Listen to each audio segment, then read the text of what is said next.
walked through the doors of PHS on my first day of freshman year, I knew that I wanted to make an impact. I didn't want to turn into just another student. I wanted to be someone.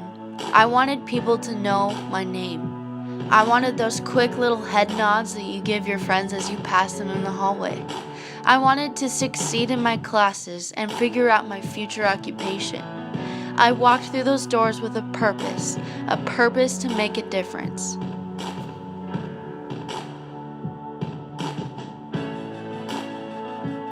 For my whole life, I have known in my heart that my calling in this world is to help people.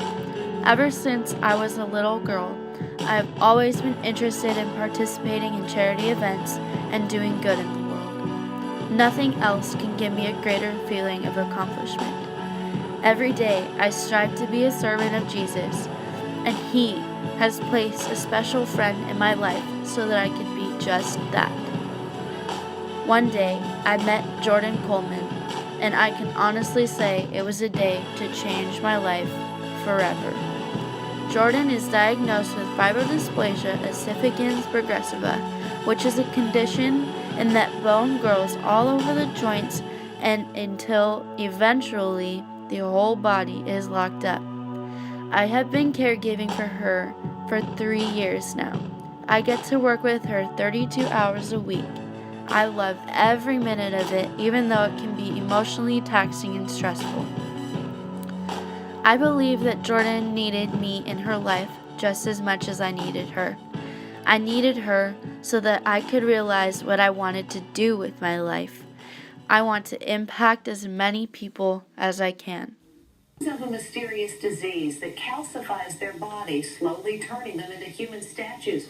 But rather than give up on life, these patients are embracing it. Les Trent takes you to their inspiring get-together.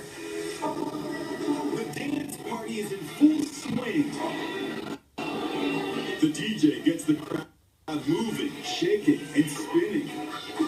But this is a dance unlike any you've ever seen.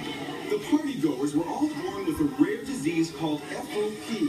It's caused by a gene defect that is gradually turning their bodies into rock-hard bone.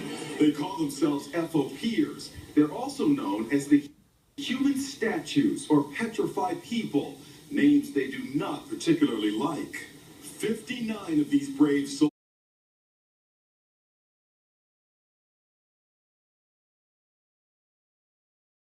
have come from across the country to Orlando, Florida for their 25th annual convention. There are only 800 such people alive in the world today afflicted with FOP.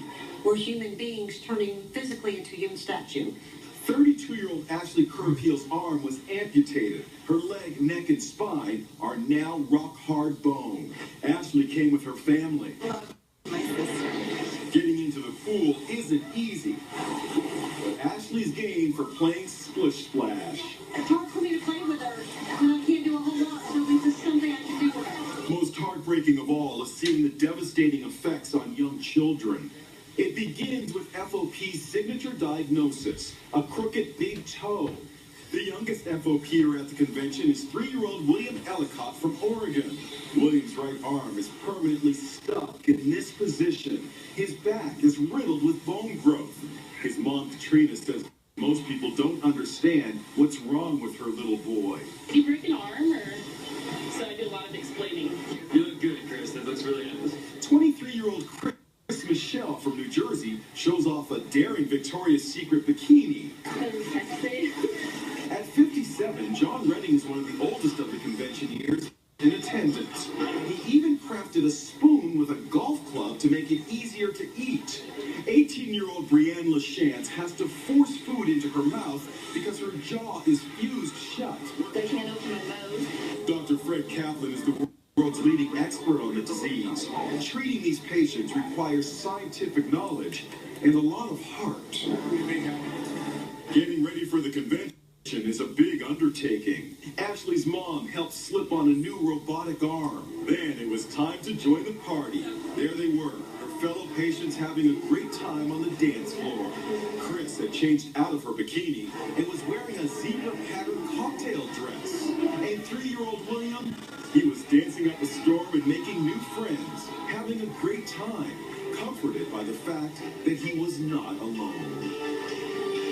And there's some good news to share with you. Researchers have recently found the FOP gene. Human trials for a possible treatment are soon to begin.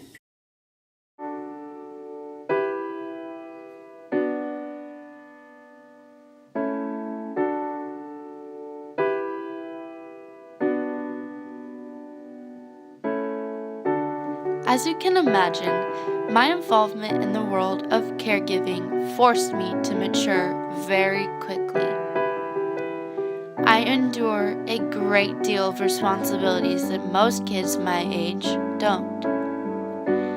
Caregiving has taught me how to be a more patient person. It's really hard on you when you can't do things for yourself.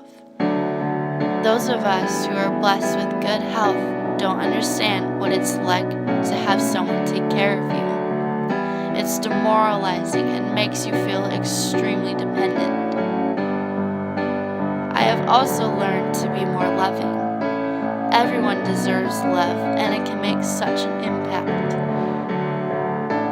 I believe I am ready for the adult portion of my life now that I have gone through this.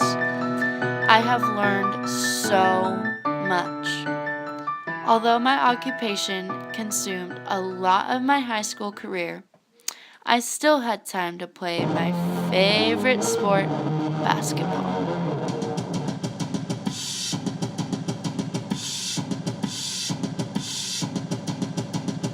I absolutely love sports. A life without them would be quite boring. My favorite sport is basketball. I love everything about the game, playing it, watching it. I have played 4 seasons here at Peninsula and lettered in 2 of them. Being involved in a sport means constantly being around a select group of people. Over the years, I have grown into a strong leader on the court.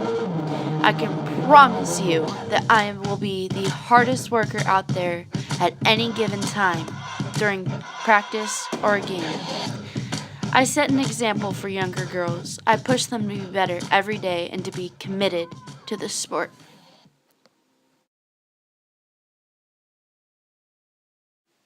My passion for helping people and my love for sports fits perfectly into my career choice.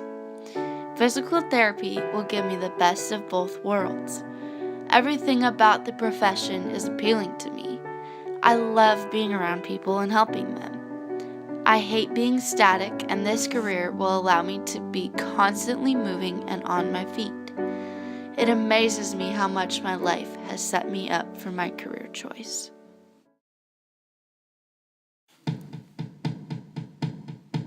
I've grown so much over the past 4 years, and I'm gonna miss this school a lot. Give me a second, I need to get my story straight. My friends are in the bathroom, getting higher than the Empire State. My lover, she's waiting for me just across the bar. My seat's been taken by some sunglasses, asking about a scar. And I know I gave it to you months ago. I know you're trying to forget, but between the drinks and subtle things, the holes in my apologies, I'm trying hard to take it back. So if by the time the bar closes and you feel like falling down, I'll carry you home tonight.